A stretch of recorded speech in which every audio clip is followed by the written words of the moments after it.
So let's get started. Hi, everyone. Welcome to yet another Sophos MDR ThreatCast. My name is Greg Idden. I'm the security strategist for Sophos MDR Service. Joining me today is a lovely cast as always. We've got Jordan Olness from Threat Intelligence, Morgan Dembowski, also from Threat Intelligence. We've got Mark Parsons from the Threat Hunt team, and we've also got Andrew Brent from the Threat Research team in XOps. We're going to be covering a number of things today. As always, we're going to go through the threat landscape, what's been going on in sort of the wider world with Jordan. Then Morgan's going to take us through what we've been observing here in MDR. Then Mark's going to take us through some threat hunting highlights. And then Andrew's going to take us through the XOps review, some various different articles, and a little insight into some really funky tool that's been killing EDR products. No more spoilers than that. I'll take us through briefly, if we've got time, the MDR Most Unwanted image, which will be posted to the MDR community, and then we'll do Q&A at the end. But as always, just do remember, if you have a question, you can now see in our brand new fancy platform, you can see on the right, there is a Q&A section where you can fire in your question to us. We'll either answer that live as we go, we'll either answer on the back end via text, or we'll take it at the end of the session. This is being recorded. I will get this question, I'm sure. Yes, this is being recorded, and we'll be getting this shared. I think we'll possibly put a link on the community. I think it also might end up in your inbox. I'm not 100% certain. This is the first time using this platform, and I'm not fully au fait with everything that goes on behind the scenes, but we'll be sure that you'll get that link. Another thing to note is that thank you for joining us here on this wonderful new platform as a kind of special, being here for the first sort of session here in this platform. We're going to be doing a little prize raffle. So all attendees that have come here live, you're going to be automatically enrolled into the raffle. And the prizes that are going to be available, there's 3 $250 Amazon gift cards. There'll also be 15 Sophos swag bundles, which include a Sophos t-shirt and a Yeti. And so winners of this, you'll be notified directly within sort of the week, give us 7 days or so. And then if you won one of the swag bundles, we will be directly contacting you to let us know, your shirt size and of course the delivery address to send that to. All right, with that, let's pass over now to Jordan, and Jordan's going to take us through the landscape. Jordan. Hi there. Welcome, everyone. Let's dive into the threat landscape. Okay, starting off in notable breach territory. The big one getting all the headlines this month is national public data. So back in December of last year, a malicious threat actor got access to national public data's internal database and records, and was able to exfiltrate about 2.9 billion records on people from the United States. There was actually some incorrect headlines describing that 2.9 billion Americans had their data exfiltrated. There aren't that many Americans, just 2.9 billion records. The information has been bouncing around different criminal forums for several months now, and just this past month was sold publicly, and now that data is starting to filter out into places that are outside of the criminal underground. So that's a lot of data on a lot of people. So a little bit of background on the data itself. This company, National Public Data, they are a aggregator of information on people. This is primarily for the purpose of performing background checks for companies to, get a background check done on somebody as they're hiring them. So this company collects information from all sorts of different, especially state level sources. So things like, business registration records or criminal history records, prison records, exactly what their business is about. A lot of duplication within the data set, a lot of different pieces of data that all over the place. So it's even hard to get a sense of how many people are affected, because there is kind of very desperate and separate data sources that this company was aggregating. Researchers have been able to get their hands on the data itself and started looking at this. So this is researchers such as Brian Krebs and Troy Hunt of Have I Been Pwned. They've had some interesting findings. I've thrown the links to kind of some of their findings towards the end of the slides here. You'll be able to download that later. The analysis that has happened so far is that a lot of the data is pretty old. A lot of I guess records for individuals that the birth date listed would show that they're very, very old. I think about 2 million records. The people would be at least 120. I think one of the researchers even said that there was no birth dates listed that were more recent than 2004. So something to be aware of. I know Brian Krebs even mentioned a lot of the data was incorrect. He looked himself up in the data, and it was quite incorrect. This data set has posed a little bit of a problem for researchers to, I guess, let people know that they're affected. Normally, I'd be pointing people over to a nice website called Have I Been Pwned, run by Troy Hunt. Unfortunately, not every record comes with an email address, which Have I Been Pwned, you punch in your email address. So it's made things a little bit difficult on that front. A company called Atlas Data Privacy has set up a separate website so that you can, under different circumstances, look up whether you are in the data set and have had your data affected in this breach. Screenshot of that is on the right there. So that link is also towards the end of the slides here. That will be made available to you after the broadcast. Okay, I think that's pretty much everything for this one. Let's move on to notable vulnerabilities. 2 Windows vulnerabilities actually this month that we're going to be looking at.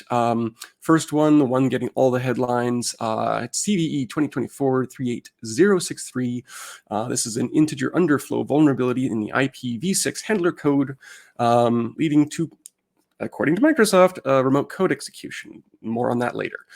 What this means is that, according to Microsoft, an attacker could create a specially crafted packet or series of packets, send them at Windows machines that run IPv6, which is pretty much all of them, and according to them, receive remote code execution. That's a lot of attack surface. Every Windows machine basically on the planet. That's notable in and of itself. No proof of concept. Let's put an asterisk beside that for now. We'll come back to that, but no confirmed active exploitation.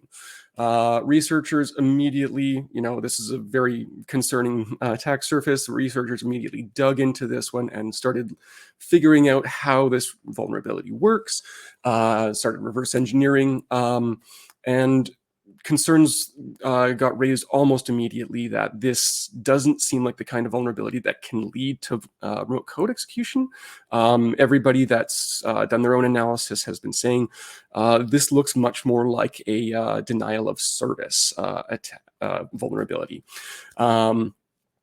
That is where the proof of concept comes in. Just within, I think, the past 48 hours, some security researchers have produced proofs of concept that result in denial of service. The computer crashes, but certainly no remote code execution. So that's encouraging. There's also been other analyses that have said, hey, this exploit code or this vulnerable code is in, you've got to send a malformed packet or, a fragmented packet in order to exploit it. So a lot of researchers said, well, don't your routers usually drop malformed packets? This is kind of a standard feature for most routers. If it's not obvious, there's a lot that's still kind of moving with this one. This is still very much in motion, and not. I think this will take a little time for people to kind of wrap their heads around. Unfortunately, Microsoft is not saying more on the subject, and the individuals that they've credited as discovering it, I believe it's a company called Cyberkunlun, is also not talking either. So we're probably just going to have to wait and see what else shakes out of this. But with the research that's been done right now, it seems like Microsoft might have jumped the gun a little bit with their analysis or their classification. Okay, moving on. CVE 2024-38193. This is a privilege escalation stemming from a user for free. This one was added. This was included in Patch Tuesday and immediately added to the Kev database, which is a bad sign that it's exploited as a 0-day, which is exactly what turned out to be the case. Company that discovered it, Gen Digital, released a statement saying that they discovered a North Korean threat actor that was using the exploit in the wild. This vulnerability exists in a legitimate driver in Windows, and this is kind of something we've been seeing on the ground in the wild for increasing more time now. The threat actors were using the vulnerable driver to disable EDR, which is something we call EDR killer. And this is something that we see in the wild quite a bit. And actually, you're going to see Andrew mention this and talk about this later on the broadcast about some of the work that Sophos is doing to combat this threat. Stay tuned for that later. Moving right along. Notable news, prolific credential seller sentenced. Announcement from the U.S. Attorney's Office of District of Columbia announced that they had sentenced Georgi, I'm not going to attempt that last name, to 40 months in prison for criminal activity related to the Slilp illegal marketplace. This was a place where people could, who have, compromised credentials, could sell them. And this Georgi is accused of attempting to sell over 600,000 credentials on that marketplace, successfully selling over 300,000 of them. According to the announcement, this resulted in $1.2 million of losses for victims, approximately.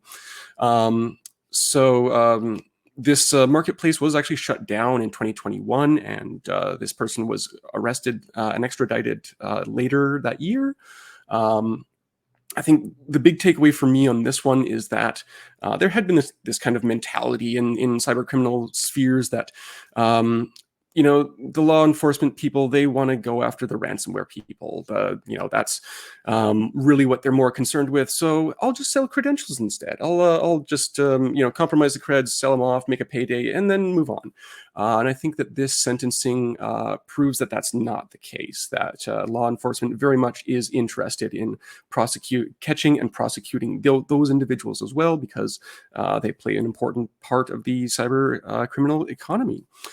Moving right along, I think we've got the ransomware leak site analysis. We've got Link's blog and Kill Security, I think, are pretty much brand new, whereas I think Helldown has been around for a couple months. Interesting to see that they come out so strong right off the bat. Eldorado, Dragon Force, I don't think they had any leaks on their site at all this past month, whereas Handala had about 4, maybe. So significantly less activity for those groups. If you look at the frequency of the leak sites over the past month, you can tell that there's a very clear trend for Ransom Hub. Very, very strong month for that group. There is some debate right now whether that is a rebrand of previous threat actors and previous ransomware groups. I think there's going to be more debate about that going forward. And you can see that, frequency analysis of that. Ransom Hub was pretty active pretty much all the way through, whereas, a lot of the others had more activity towards the end of the month. So I think that's more or less it for me. Before we move on to observed threat activity, do you have any questions, Greg, or are we good to move on to Morgan? I am not seeing any questions, so I think we'll just roll straight into observed threat activity. Thank you so much, Jordan. Appreciate it. Hello, friends. Okay, so starting off with a recap of the most active ransomware and malware families that we've observed within our MDR and incident response customer base over the last month. So starting with most active ransomware, the three most active were actually the same as last month. We have Akira, Ransom Hub, and Fog ransomware, and that was followed by Black Suit ransomware, which is reported to be a rebrand of Royal ransomware and the infamous Conti ransomware group. And lastly, number 5 was Chillin ransomware, which we actually recently released reporting on a few days ago on their new technique to steal credentials stored in Google Chrome browsers. So if you haven't seen that, highly recommend you check it out. Pivoting over to most active malware, the most active variant was the same as last month, and that was Bootloader. And Bootloader is typically distributed via SEO poisoning, search engine optimization poisoning, and abuses compromised websites to lure victims into downloading things like a zip archive posing as a document that the user has searched for. The second is Private Loader, which is similar to Bootloader, is often spread via SEO poisoning and functions to deploy a range of other stealers and loaders. The third is Darkgate, which beyond just having loader capabilities is also a fully featured remote access Trojan, and it is often seen making use of legitimate auto IT files and typically runs multiple auto IT scripts. The fourth we have here is Chrome Loader, which, as you could probably guess from the name, we often see distributed through Google advertisements, often around keywords like PDF converters. And the goal here is to really trick users into downloading a malicious MSI installer file. And then lastly, we have Luma Stealer, and this is a subscription-based malware as a service info stealer that's been observed in the wild since 2022. It's primarily known to target crypto wallets, browser extensions, and two-factor authentication, but ultimately the goal is to steal sensitive information from compromised machines. Going into a little bit more of specifics here. So Akira ransomware, we have seen several Akira ransomware cases in August, and for a while, Akira was noted to primarily target Cisco ASA and Fortinet devices, but recent intelligence reports Akira is actually now targeting SonicWall SSL VPNs. Now, we don't know for sure whether it's a vulnerability, whether they're brute forcing, or strictly abusing single-factor authentication, but we do know that multiple victims did not have multi-factor authentication enabled, so they really like to abuse accounts with single-factor authentication and those specifically with weak passwords. Akira is also commonly known to leverage a range of different dual-use tools like AnyDesk. The table you see here is a list of dual-use tools that we've seen used in multiple Akira ransomware cases in August. And you can see the graphics on the right side showcasing the Akira data leak site theme and their data leak site post trends over the last several months. And Mark here in a second is actually going to be talking about our observations of an authentication bypass vulnerability in VMware ESXi that has been abused by Akira and Black Suit ransomware actors. So stay posted on that. That'll be really interesting to hear about. But before we get to that, we're going to be talking about a couple malicious advertising campaigns that we've observed recently. So this first campaign is attributed to a known ransomware affiliate that we track as Stack5381. And so the threat actors use what's known as malicious advertising. So basically, they abuse a flaw in search engine ad features to make their fake page that's carrying a malicious installer to look like it's legitimate in the search results. So in this case, the malicious ad was impersonating the Google Authenticator app. So the user leveraged Microsoft Edge to search the Bing search engine for the string Google Authenticator, which popped up the malicious ad that you see here. And when the user clicked on it, it led them to a malicious typo squatted domain where they then downloaded a Trojanized Authenticator application, which allowed the threat actors to gain initial access to the organization's network.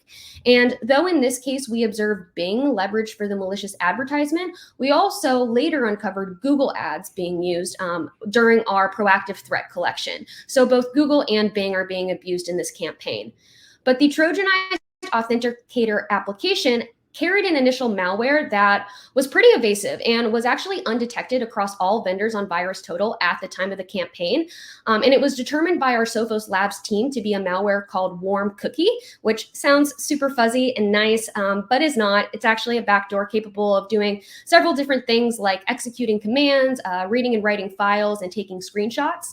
But in this case, it was seen leading to the deployment of commodity info stealers, specifically Radamanthus stealer, which we haven't noted on the slide here that there was attempted process dumping with Norton, and that is actually not the case. Open source intelligence actually indicates that the Radamanthus stealer was actually masquerading as an unsigned Norton AV dump, so that's something to note there.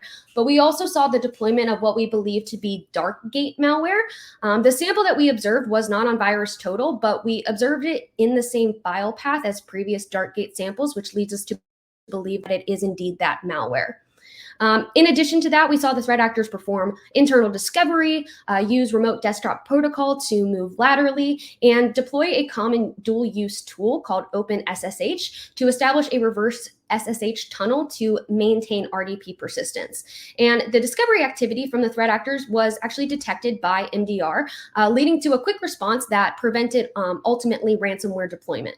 And as I mentioned, we attributed this activity to Stack 5381, which is also known as Velvet Tempest. And this is a prolific ransomware affiliate that has previously been seen deploying ransomware such as Lockbit, Black Cat, Conti, and many more. Recent threat intelligence indicates that Stack 5381 could now be working with and deploying Ransom Hub ransomware. But since we prevented this intrusion from leading to the ransomware stage, we're unable to determine what the final payload, what the intended final payload was. In terms of recommendation, we recommend to turn on application control for FTP client, which encompasses OpenSSH, which will really help in flagging and blocking activity involved with the OpenSSH tool and help in blocking campaigns such as this involving OpenSSH. The last thing we're going to be talking about here is a very similar malicious advertising campaign. It's an ongoing Google ad campaign impersonating various IT tools. So in this specific case that we observed, the user searched Google for Winderstat download and clicked on a Google ad that redirected them to a fake website impersonating the legitimate Winderstat software. So Winderstat stands for Windows Directory Statistics, and it's basically a disk usage analyzer and viewer. So the user, once they clicked on that, was then redirected to download the Trojanized Winderstat software, which was hosted on a compromised WordPress site. And upon execution, the malware injected Cobalt Strike into multiple system processes, including a legitimate Windows process service host that tried to execute a renamed version of Bloodhound, which was actually blocked by Sophos. And we worked closely with Sophos Labs to really improve Cobalt Strike detection coverage from both a static and behavioral standpoint following this case. And proactive threat intelligence does indicate that beyond Winderstat, that many other popular tools are being impersonated, including Space Sniffer, Furmark, Advanced IP Scanner, and Angry IP Scanner. So in terms of recommendations here, we really recommend that, if you have questions, if you're encountering questionable downloadable files, to submit those to Sophos Labs Intellex to screen for Trojanized applications and Trojanized files that could possibly lead to initial access. And I think that should bring us to an end for observed activity. So I'll throw it right over to Mark. Thank you very much, Brian. Really appreciate it. Hey, folks, so we have some particularly impactful hunts to discuss, covering both ransomware operators as well as nation-state actors' post-compromise techniques. So buckle up. This section is going to have something for everybody. Moving into our very first threat hunt. Before we dive into this, I actually want to explain to you all, in case anyone's new here, kind of the format for this slide. So the top left side of the slide will identify the title of the threat hunt, with the bottom left identifying any additional aspects of the hunt, as well as potential operators or actors using the hunted technique. In this instance, we're hunting for the ESX admin group additions or changes. The reason why is because of the CVE 2024-37085. We identified Black Suit as well as Akira ransomware operators leveraging this vulnerability. Now, the right side is going to show how the MDR threat hunt team identifies new threat hunt ideas, discuss how we go about executing that hunt, and finally, what we found as a result of that hunt. So we're going to use a variety of different hunting frameworks and methodologies to identify and execute these hunt opportunities. We're typically going to start with a hunt hypothesis, or a statement saying what we believe evil or bad will look like. This is that blue box at the very top, which in this instance it comes from that CVE, which is an Active Directory integration authentication bypass vulnerability. Excuse me. Will allow threat actors to modify or create a group called ESXadmin. And once that threat actor has done this, they'll be able to grant administrative privilege to users within that group. After this, we want to indicate where this threat hunt idea came from. In this instance, the MDR incident responders identified a ransomware deployment that leveraged this attack. And then in addition to that, there was open source reporting that was directly identifying this technique as being leveraged by operators. After that, we have the type of hunt, which is an endpoint-based search, which is what type of data we're going to actually look at and how we're going to look at it.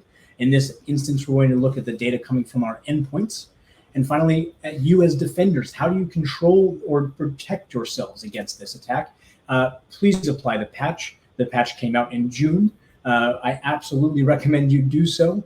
If you are unable to apply patches, which is the case at times, there is a mitigation which you should consider not joining that vCenter or ESXi host to the domain. In the show notes, there will be an article from Sophos identifying and discussing a variety of these control and mitigation mechanisms. Now, finally, what did this hunt identify to date? Currently, we have identified 3 incident response events with 3 different environments impacted, with 1 new detection opportunity generated. So moving on to why this hunt is impactful. And so what I wanted to say with this particularly, right, is that the open source reporting indicates 4 different ransomware affiliates have leveraged this vulnerability over a month after public disclosure. So you'd think that after that time, we'd maybe be able to patch. Unfortunately, we are not. Now, while Sophos MDR identified a unique ransomware actor exploiting the CVE in late July, that red bubble, that 726 item, attributing black suit ransomware operator prior to Microsoft's report. After that, Microsoft generated a report on the 29th, identifying and detailing that both Black Basta and Akira affiliates were leveraging this attack. Finally, we were able to identify within MDR that 2 more incidents with Akira occurred. And then what actually occurred today at 10 a.m. UTC was that Cisco Talos identified Blackbyte ransomware affiliates as exploiting this vulnerability. So that's 4 different affiliates leveraging and attacking this vulnerability. If you have not patched, I'd recommend maybe signing off right now and going and patching. If not, please read mitigations and look to protect yourself. Now, how do we actually go about creating the threat hunt to actually catch this activity? Now, this is a death or detection, engineering, and threat hunting opportunities for this attack. It's a 2-part attack where the threat actor will either create that group, or then they'll add their either compromised or created and compromised accounts to that group. And we want to approach it from 2 different perspectives, given the severity associated with this attack. We're seeing those threat actors go after ESXi hosts, gaining access to the actual underlying bare metal hypervisor. The reason why this is so impactful is it allows multiple virtual machines to be encrypted with 1 or a few clicks of a button, so allowing their impact to be really great for a very small amount of action. Because of this impact level, we're going to hunt and try and identify this from 2 different perspectives. There's the managed asset component, right, where we have a 4727 event ID, where a security-enabled group is created within the domain, or a 4728 event ID where a user is added to that domain. And apologies, I didn't explain what this attack is. Very specifically, if the ESXadmin group is seen by an ESXi hypervisor, it will immediately apply administrative privilege to any, or grant administrative privilege to any user inside of that group. It's not controlled by anything underlying or below that. It's just a single string-based match. So that's why we're going to look for that group creation or that group modification. The unfortunate reality is that not all of our hosts are oftentimes enrolled. It's a very big problem that all of you understand, that assets are all over the place, and sometimes we miss those assets when we're trying to deploy our sensors. So we're going to hunt for this occurring from endpoints as well, or unmanaged, for this occurring against unmanaged assets. So we do this by looking for scripting interpreters, which is PowerShell and command, executing commands to either create that group or add users to it. So here I have that manage assets query that we're going to be giving away to the community channel. And this is actually the query that we wrote and we're giving away is actually it's like 60 lines. It doesn't fit here, but this is just looking at that group creation. The one that we're passing out is both the group creation and modification in one query. And you can see in those last lines, 22 and 23, where we're looking at that specific set of data. And then finally, we're looking for that ESX admin group creation. And I spoke about unmanaged assets. The command executable, that scripting interpreter, is going to use use net to then add a user to that group, which is the ESX admin group. We also have PowerShell. The reason why, now this is particularly of interest. Now I want to call out that lines 35, 36 through 38, we're actually using aliasing. So PowerShell has this ability for, I don't know if you're an administrator, but if you are and you administrate like I used to, I'm going to try and type as little as possible. And so there's actually PowerShell aliases where you can type not the entire commandlet into the command line. So we're actually looking for the smallest subset that will allow that to be detected. And then we're looking for PowerShell or the other instances of PowerShell in lines 30 through 32, or 30 and 32 rather, for adding to that ESX admin group. Now, I talked to you about both ransomware operators and nation state operators. So here we have Stack 1870, which we attribute to be a Chinese nation state actor. In this instance, or this threat hunt, our hypothesis is that we will use infrastructure tracking, or the identification and watching of what we believe command and control infrastructure looks like through open source intelligence. And then we will then look for that communication occurring within our client base. I've been collaborating with my colleague Jordan Olness on this. He's been fantastic to work with. And so that's why the source of this is personal research, as well as the MDR operations team. And then finally, the type of search is, again, infrastructure tracking, but we're going to just look for programmatically network communications to those specific and identified command and control items. The outcomes of this is we actually were able to identify 2 different incident response events, 2 impacted customers with 7 machines impacted, and 1 new lab detection. Now, and then 1 new detection rule as well. Now, how did they actually create these communications? It's through a DLL sideloading, and DLL sideloading of a Bitdefender executable called redpatch.exe. The attack chain for this is the threat actor deployed a web shell, then used a rogue RMM called Itarian, which is now branded as Komodo, where it used to be labeled as Komodo. It is now Itarian. They then used a scheduled task to move laterally, which then executed the renamed instance of redpatch.exe inside of the threat actor owned directory. The way that DLL sideloading works is it's going to use a specific order of operations to try and look for any DLL components to load into the process. The first place it will look is the directory that it's executing from. So the threat actor knows this and is going to actually drop their malicious version of version.dll into that directory, causing redpatch to actually execute their payload and still look like redpatch.exe to us as defenders. After this loading of that DLL occurs, command and control activity then occurred. And so that's what we ended up hunting for.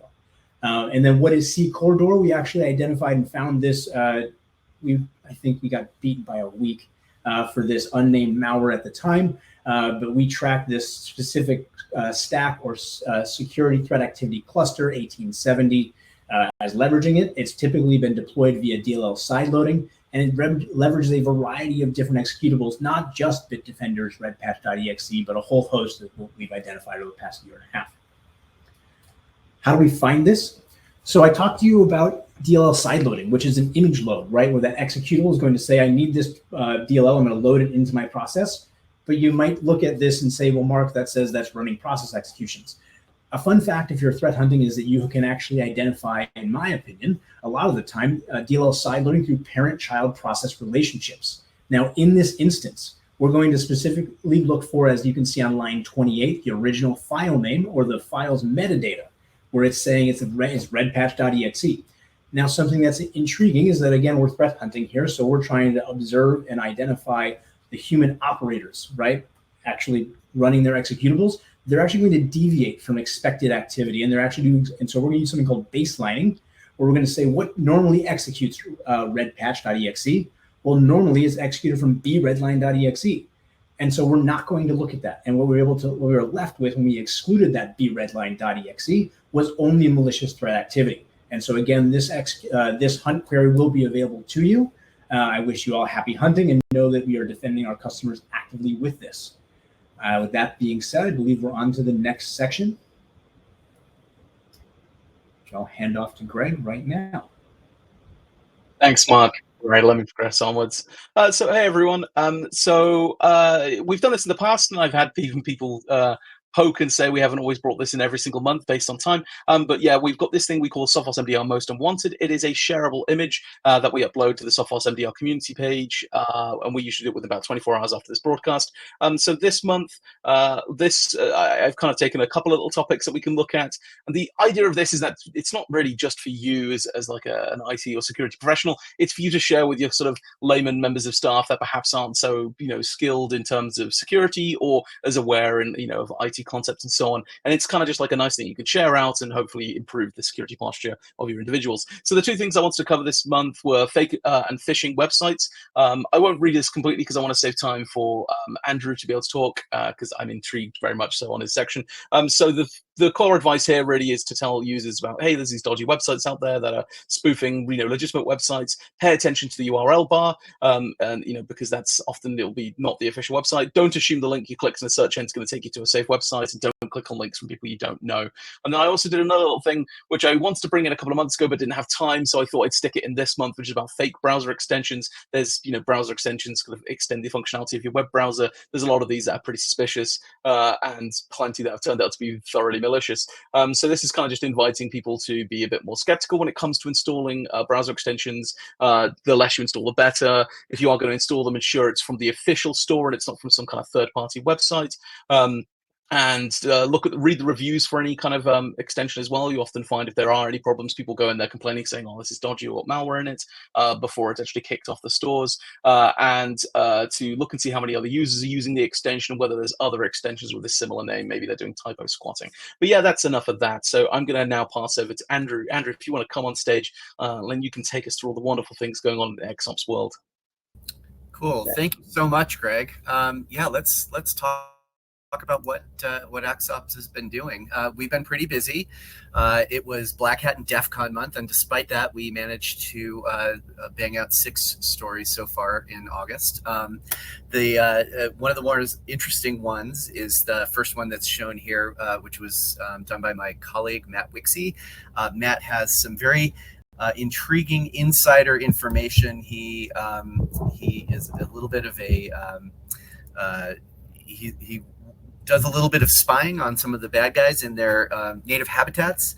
And he did this great story about how ransomware gangs have ramped up the ways that they do pressure campaigns on ransomware victims to pay the ransom. So some of the extortion attempts that he describes in this story is how in the case of Alfie, that they had conducted a ransomware attack against a company, and then they reported that company to the Securities and Exchange Commission for not disclosing the breach that they themselves had done, as a way to pressure them into paying the ransom by leveraging the threat of fines on the company that was attacked. They are doing things like threatening to release information to the media, threatening to take the information that they know about customers and send messages directly to customers. Hey, did you know that your business that you're doing business with has been hit with ransomware? You should really tell them that, we know who you are, so therefore they should pay the ransom to protect your information. It's a lot of shenanigans there.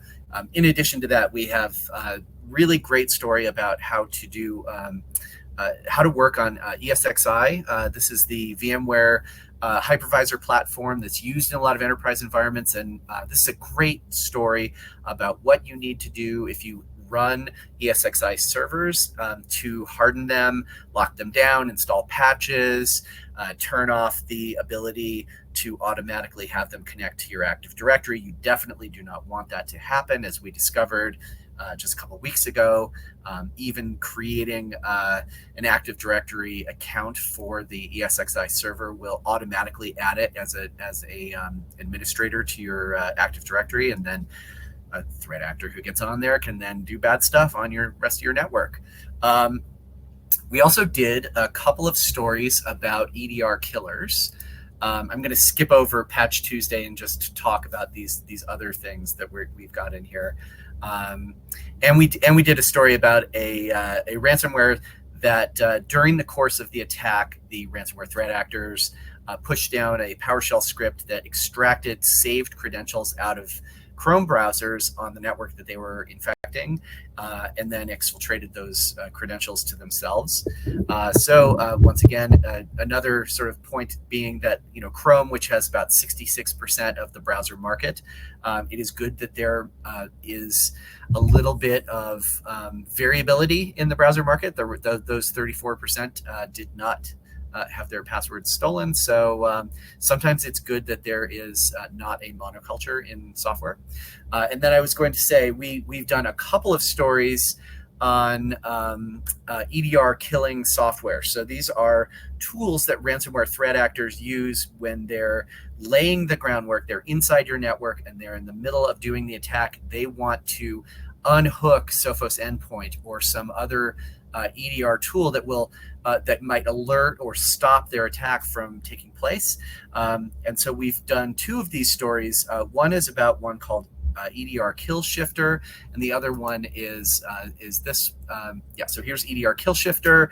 EDR Kill Shifter is basically it's a tool that takes a legitimate signed driver that belonged to some software company that used it in the past, and it's now deprecated, or the company's out of business, or the product is no longer used, and the driver itself is vulnerable to being exploited in a way that gives it kernel privileges to do things it should not have originally was not designed to do.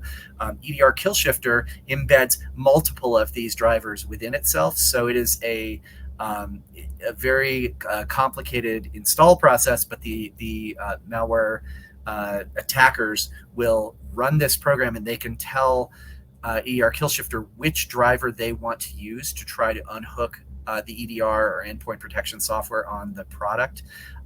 Cool things about this is that it has some really interesting characteristics, like it self-modifies its code. So as it's running, it is changing the next subroutine to actually make it the active subroutine to do the bad thing. So when we are looking at it statically, it looks like a bunch of junk, and then once it runs, it is sort of unfolding as it runs the operations that it needs to be able to install these drivers, and it embeds multiple of these drivers, and we're detecting it with this Troj killav-kg detection in our endpoint.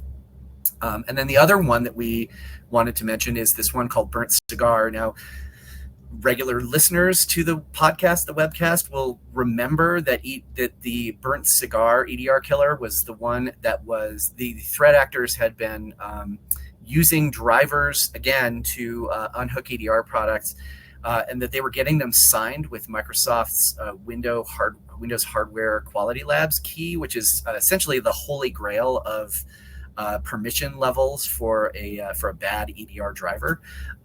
We worked with Microsoft pretty closely for about a year to help them close all the loopholes that these guys were using to get them signed in Microsoft's own code signing mechanism. They have now switched gears. They're getting their code signed by taking stolen or leaked or otherwise obtained legitimate certificates that belong to other companies, and they're signing them with those. As you know, kernel drivers need to be signed, or else Windows won't load them by default. It throws all sorts of errors. But they did not slack off on the development of this tool. It is no longer just an EDR killer. It is virtually a rootkit. Among the features that we discovered in this latest version of Burnt Cigar is that it is intercepting more than 20 Windows API calls, which are very low-level instructions that go between the operating system and applications that run on the operating system. And it will either send those API calls into kind of a black hole where no response is ever received by either the program or the operating system, or it will actually inject wrong information in there as a way to conceal itself, as a way to prevent EDR software from removing it. It also does the kernel level thing where it's trying to kill the software that would protect the machine. But in addition to killing that software, it is also capable of not just deleting it, but deleting it securely, overwriting the file system where the EDR software had been. Fortunately, we have some behavioral detections that catch when it is doing this, so it is ineffective with us. But as you can see in the slides here, they tried over and over again on some occasions to use different certificates, different versions of the product to unhook us, and eventually, just gave up, and we were able to isolate the machine where they were trying to run this thing and unhook our system from protection, and they were unsuccessful. So it was a happy story, and in both cases of these EDR killers, the advice that's on screen here is valid. You should always ensure that tamper protection is enabled. It is literally the tamper protection that they are trying to unhook that they are usually unsuccessful at, and to manage admin privileges very carefully, and not allow people to have not allow most people to have admin privileges, because that privilege escalation allows people to take advantage of the user accounts that have those privileges and just unhook the software in a different way. And of course, keep up with your patches. So that's it from XOps, and I guess we'll pass it back to Greg. Thanks, Spike. And yeah, that was a good point actually on that last one. I remember a long time ago when I was reading the Microsoft admin guides. This is a long time ago. There was a good bit of stipulation saying that even an admin should always be logged in as an underprivileged user, but then have an admin account which they then elevates. Let's say they want to install something, you do run as, and then run that as, and then log in using the credentials then as the administrator, rather than being interactively logged into the system as an account with administrator access. So basically, everyone should be an underprivileged user, and your admin should have then a separate admin account, which they then elevate their privileges with for specific activities, so that if an attacker or any kind of adversary can sort of get a foothold on a machine, they should be able to then take the credentials from that logged in user, or run something as an admin, because the logged in user is already running in the context of admin. At least that's my memory. It's a long time ago. I'm sure someone in Q&A is going to tell me off and tell me that it's all changed and I've got ancient knowledge, which is probably not wrong. Okay, so we've been inundated with Q&A questions. I do believe you've probably not been seeing them in the Q&A panel. I think we got them turned off because we need to look into some features to make sure everyone's names are anonymized in future ones of these. So we don't want people's names showing up. I'm sure you don't want your name visible to the whole world to see. So we're going to look to get that anonymized in future ones, and hopefully we can then let people see some of the Q&A things. So I'm going to go and dig through a whole bunch of these. And I'm just going to say to any of the other speakers today, feel free to come on stage if you want to add something to any of these questions I've been bringing up. So the first one I thought was a good one is I'm going to paraphrase some of these questions as well, because some of them have a little bit of back and forth for people. So one of them was saying, is it safe to enter personal information into the Have I Been Pwned website, haveibeenpwned.com? And I think it's a good one to share with everyone. So this is a website from Troy Hunt, as long as you're on the official one, haveibeenpwned.com. Troy Hunt's a very, very well-regarded security sort of researcher, and I think even been awarded a Microsoft MVP in the past. And so, yeah, Troy has been running this website for a very long time. You can find actually in the FAQ of that website and the privacy policy some good breakdowns on what what they do with that data. But in general, the database is basically just email addresses associated to breaches. There's not your credentials in there. They're not storing any of that kind of stuff there. It's just the emails and then what breaches they're associated with. So when you type in your email address, it just looks up on that database what breaches is this associated with, and so your credentials aren't exposed. Of course, you're still entering in your website your email address into a thing. You need to sort of consider, do you want to be informing that? But I don't believe Troy does any kind of storage of that. So you can, but again, best thing to do, go check the FAQ on that website and go check the privacy policy. It's all detailed on that website. And then there was quite a good few questions talking about how Akira are abusing lots of these legitimate tools like IP scanner, and there's a whole list of them actually. I forgot where I've put the list now. And yeah, so I think maybe Morgan, you want to come back. Let's sort of elaborate on it, because we had some questions about that table you had on one of your slides. And why don't I throw that slide back on the screen if I can find the button. Here it is. It was a good slide. So this table in the bottom left notes a bunch of these different tools out there, and of course you can use the application control policy looking into those categories. to sort of control those. But Morgan, question I guess is, what are actors actually doing with these payloads? Is it always a malicious?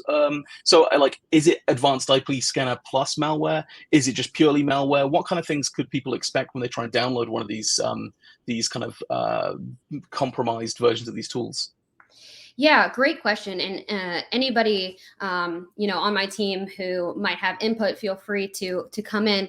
But what at least my understanding is, I do not believe that these are malicious versions of these tools. They are just the tools themselves that they are using for malicious purposes. And that's why these dual use tools are so attractive, is because, you could have just your everyday admin using advanced IP scanner for whatever purpose. But you could also have an attacker in there using advanced IP scanner for, mapping out your network and various things like that, along with AnyDesk and all of these RMM tools. Network scanners kind of the same way, as just using it for internal discovery. And then you have things like FileZilla and WinSCP that are kind of used for collection and exfiltration. These are not embedded with malware. They are just the actual legitimate tools that are being used for various purposes, which is why you want to go in and get application control, because I would think that maybe some of these would be used for legitimate business purposes like AnyDesk. However, I think the vast majority of them would not be used for legitimate business purposes, which is why you want to go ahead and get into app control and block these, just because, if you see them in your environment, it could be a flag of malicious activity happening. So hope I answered that question kind of in a roundabout way, but. Yeah, that was great. Thanks, Morgan. Let me throw back the Q&A thing on here on screen. I'll make also another little note to everyone at the bottom. You can find the link to the MDR community channel where you can go and find the kind of the show notes, and we've got a whole bunch of other things, including the threat brief, our threat insights, and so on. But yeah, let's go back into some other questions while we've still got about 8 minutes left. So someone was talking about should we avoid saving credentials into web browsers in general? I'm going to share a personal opinion. Of course, I'll invite any of my fellow speakers to jump in, but my personal opinion is saving your passwords into like the built-in password managers inside web browsers is probably a risky behavior. A lot of threat actors are targeting these built-in password managers with info stealers and stealing credentials. I guess where my personal opinion on this is coming from, and here comes Spike to also add in as well. My personal opinion is I had a friend who actually had an info stealer gone to one of his machines. He had a brand new laptop, hadn't installed any kind of security tools yet, even though I literally offered him, yeah, install Sophos.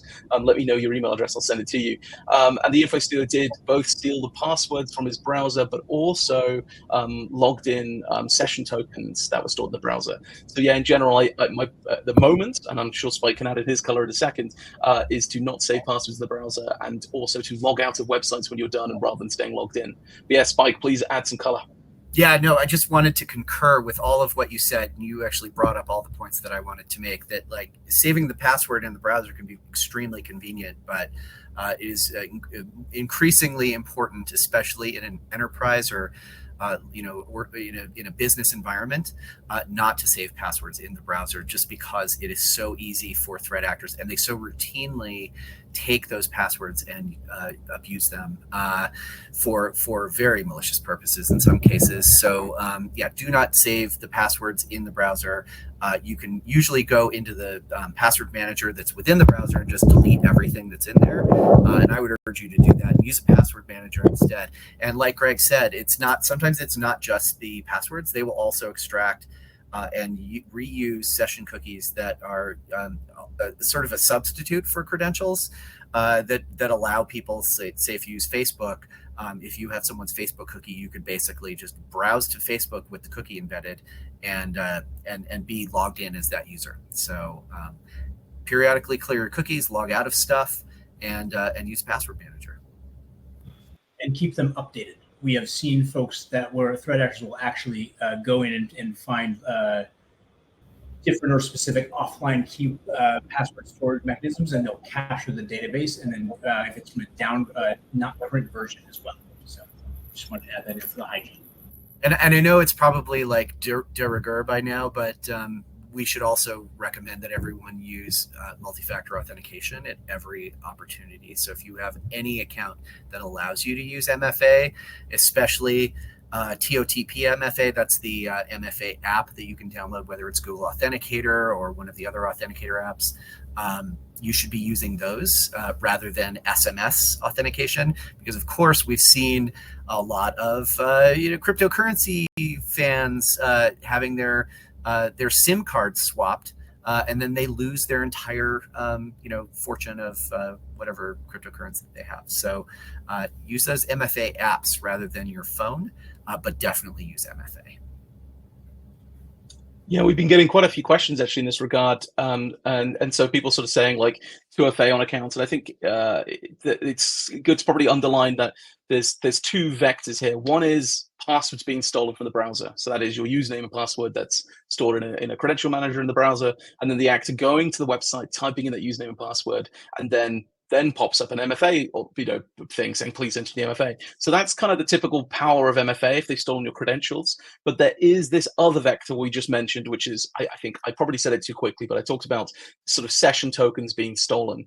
And these session tokens are, when you log into a website, you've probably seen it on things. Probably I believe it's on like Outlook and probably on Google and things like that say on Facebook and things. It says remember me, right? So when you're checking that and you click sort of log in and you close the browser and the next time you open it and open up that associated website, you're sort of already logged in. So what happened behind the scenes is a session token is stored within the browser, and it's effectively going to have some kind of lifetime to it. It'll probably expire after X amount of time, but it pretty much means that you pass the authentication, that website then sends you back a token saying, cool, from now on, rather than needing to send me the username and password, send me this token, and then this token I'll use to then authenticate you, and then you won't have to keep typing in your username and password. Well, threat actors are also targeting those tokens. So if they can get an info stealer on your machine, that info stealer can then steal the tokens. And this literally happened to a friend of mine. The token was then used to log into his Outlook account.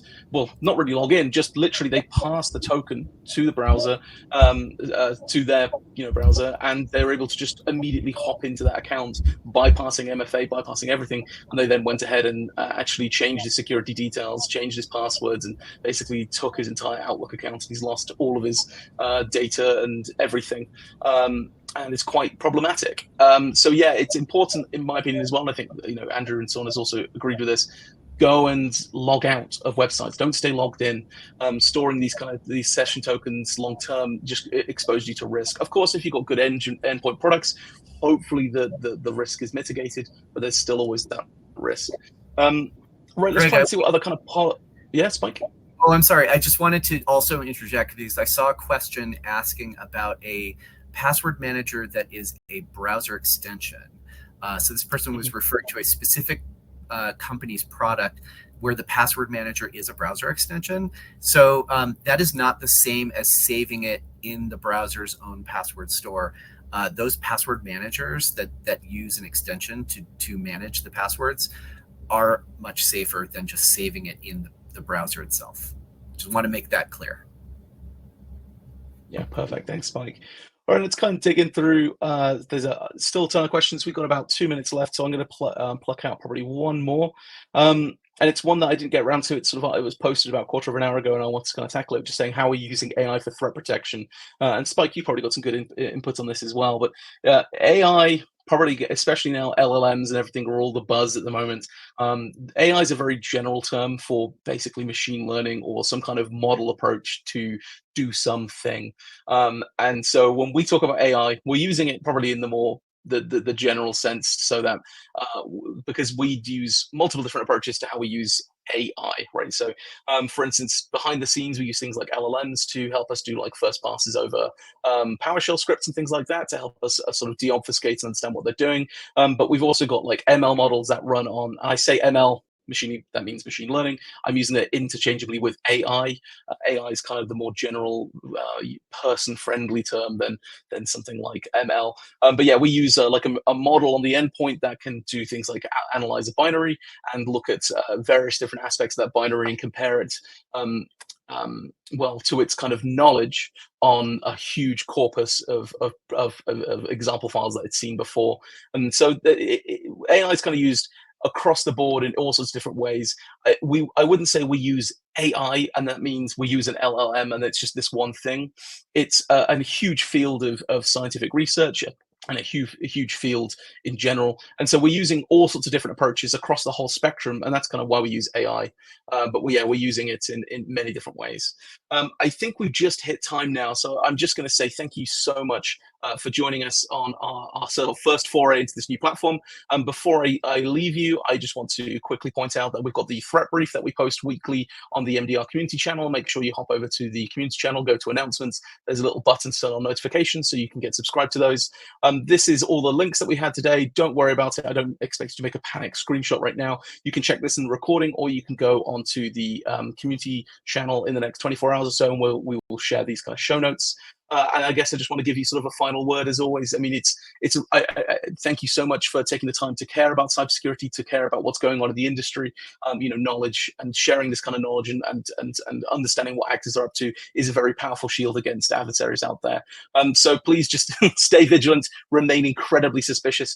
And if you observe anything suspicious or questionable, any kind of behavior in your environment that you're not kind of confident about, do not hesitate to contact Sophos MDR Operations.